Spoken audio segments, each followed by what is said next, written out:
James Carter, a self-made black farmer from Alabama, stood in front of the sleek private jet with a sense of pride and accomplishment. Years of hard work had finally paid off. Despite coming from a modest background, he had grown his family farm into a successful enterprise, supplying produce to major grocery chains across the country. Now, he was ready to buy a private jet to expand his business further and transport goods quickly. As James entered the luxury aviation dealership, his excitement was met with cold stares. The receptionist, a woman with a forced smile, looked him up and down. "Can I help you?" she asked, her tone dripping with skepticism. "Yes," James replied confidently. "I'm here to buy a jet." There was a moment of stunned silence before the receptionist chuckled nervously. "Are you sure you're in the right place?" she asked, her eyes darting to his work boots and worn jeans. James kept his composure. "I've been looking at the Learjet 75. I'd like to take a closer look." The receptionist hesitated, then called for the sales manager, Mr. Bradley, who arrived with a condescending grin. "We don't usually get farmers looking to buy jets," Bradley said, his words laced with prejudice. "Do you understand the costs involved here?" James felt a knot in his stomach but stood firm. "I've done my research. I can afford it." Bradley smirked. "Well, that's great to hear. But, you see, this is a very exclusive product. We usually deal with a different clientele: CEOs, celebrities, politicians. Maybe you'd be more comfortable with a different type of purchase." The humiliation was palpable, but James refused to be deterred. "I'm not here for your opinion. I'm here to buy a jet.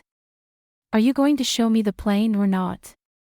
Reluctantly, Bradley gave in and led James to the hangar. Throughout the tour, he continued to make snide remarks about the jet's price, maintenance costs, and exclusivity. Other customers and staff watched the interaction with amused curiosity, their whispers adding to James's discomfort. When they returned to the office, Bradley leaned back in his chair. "So, Mr. Carter, do you really think you can afford this?" James calmly pulled out a folder filled with financial documents. "Here's my proof of funds. I can pay in cash." Bradley's smirk disappeared as he skimmed through the papers.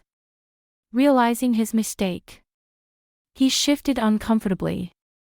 "Well, I suppose we can proceed with the paperwork." But James wasn't done.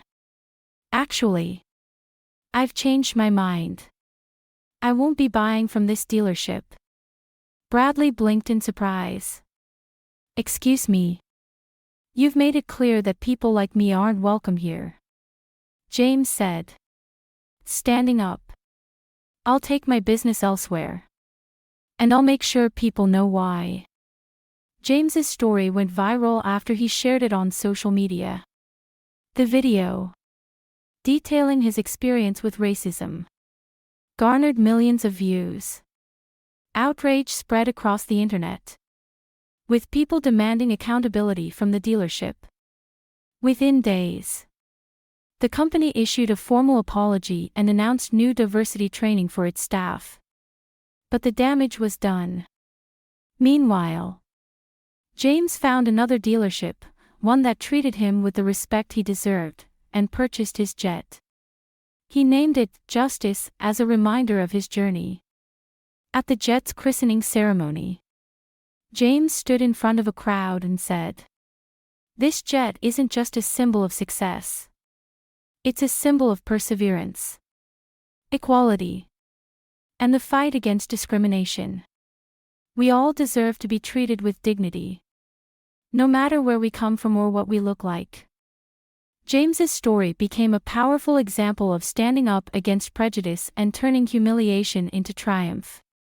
His courage inspired others to speak out and fight for change, proving that even in the face of adversity, justice will always take flight.